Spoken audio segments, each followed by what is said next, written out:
नमस्कार दोस्तों, हिंदी आई सुवर्ण चैनल में आपका फिर से एक बार स्वागत है। मैं लिख के आया हूँ अनेक शब्द के लिए एक शब्द। इसकी मैंने 3-4 क्लासें करवा दी हैं और ये 5वीं क्लास है दोस्तों। क्लास अगर अच्छी लगे तो कमेंट्स में ज़रूर बताना। तो चलिए शुरू करते हैं। तो 100 वर्ष का समूह क्या कहते हैं? शताब्दी। जो दो भिन्न भाषा भाषियों के बीच मध्यस्थता करने वाले द्विभाषिया कहते हैं। विष्णु का उपासक वैष्णव। गोद लिया हुआ को क्या कहते हैं? दत्तक। इम्पोर्टेंट है दोस्तों। जिसको छोड़ा ना जा सकता हो, अत्याज। जो आंखों से सुनता हो, अश्रुस्त्रवा। जो पेट से बल चलता हो उसे क्या कहते हैं? उरद या उरग या उरदचर। ठीक। जिसको किसी तरह उल्लंघन नहीं किया जा सकता, अनुल्लंघनीय।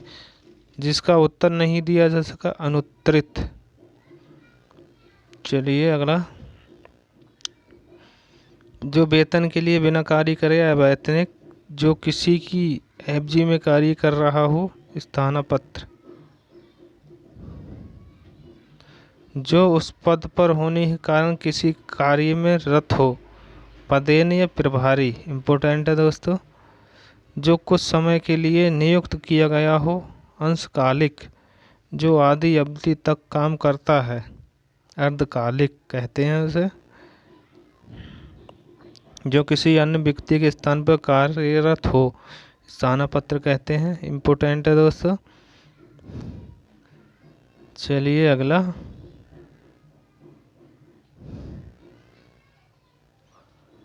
वह राजकीय धन जो किसानों की सहायतार्थ किया जाता है, सहायक कहते हैं उसे। इम्पोर्टेंट है। जिस भूमि में कुछ न पैदा होता वो बंजर या ऊसर कहते हैं उसे। जीवन के अंश को लेकर लिखा गया प्रबंधक काव्य, खंड काव्य कहते हैं। वह स्थान जहाँ सर्दी गर्मी को नियंत्रण किया गया हो, वातानुकूलित कहते हैं। किसी छोटे से छोटे, आप लोगों ने देखा होगा, वह स्थान जहाँ सर्दी गर्मी को नियंत्रण किया गया हो, वातानुकूलित।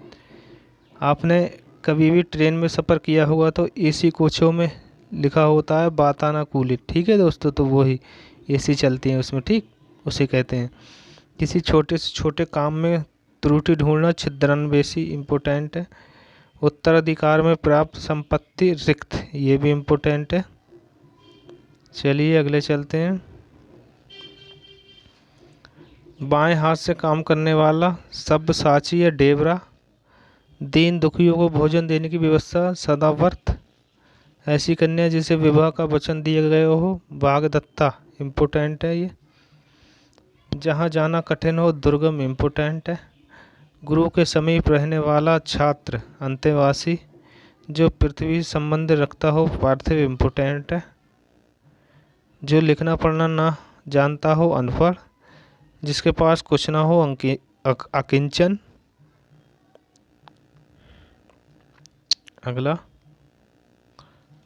जिसके 4 भुजाएं हो, चतुर्भुज कहते हैं। जानने की इच्छा रखने वाले हो, जिज्ञासु।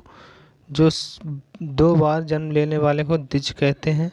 भविष्य में होने वाला, भवितव्य कहते हैं। युद्ध में स्थिर रहता हो, युधिष्ठिर कहते हैं। जिसके पास कुछ ना हो, अंकिंचन कहते हैं। अगला।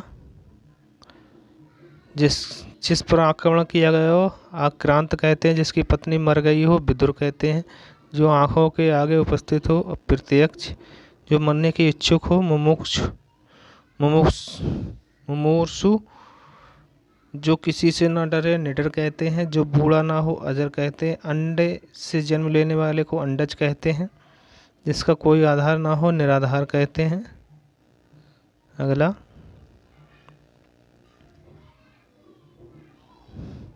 गुरु के समीप रहने वाले विद्यार्थी, अंतेवासी। जिसने प्रतिष्ठा प्राप्त कर ली हो, प्रतिष्ठित। जीने की इच्छा, जिजीविषा। इम्पोर्टेंट है। मात्राओं पर ध्यान देना दोस्तों। जिसका अनुभव इंद्रियों द्वारा किया गया हो, अतीन्द्रिय। ये भी इम्पोर्टेंट है। जिसकी ग्रीवा सुंदर हो सुग्रीव कहते हैं। 2 बार जन्म लेने वाला द्विज कहते हैं। जो क्षमा पाने लायक हो क्षम कहते हैं। जिसे 4 पाद है, जिसे 4 पाद हैं चतुष्पद कहते हैं। जो कुछ नहीं जानता हो अनभिज्ञ आग। ये वेरी इंपॉर्टेंट है दोस्तों। अगला, अच्छी आंखों वाली स्त्री सुनैना, अपनी इच्छा से आचरण करने वाला, स्वेच्छाचारी, एक माँ के पेट से उत्पन्न सहोदर, कम खाने वाला, अल्पाहारी, जहाँ तक संभव हो यथासंभव किए गए उपकार को मानने वाले हो क्या कहते हैं, कृतज्ञ, इम्पोर्टेंट है। जो अनुकरण करने योग्य हो अनुकरणीय, कम बोलने वाला, मितभाषी।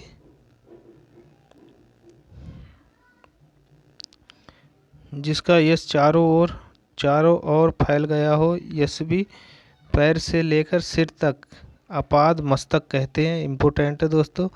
क्लास कैसी लगी कमेंट्स में ज़रूर बताना। मिलते हैं फिर इसकी अगली क्लास में, तब तक के लिए धन्यवाद।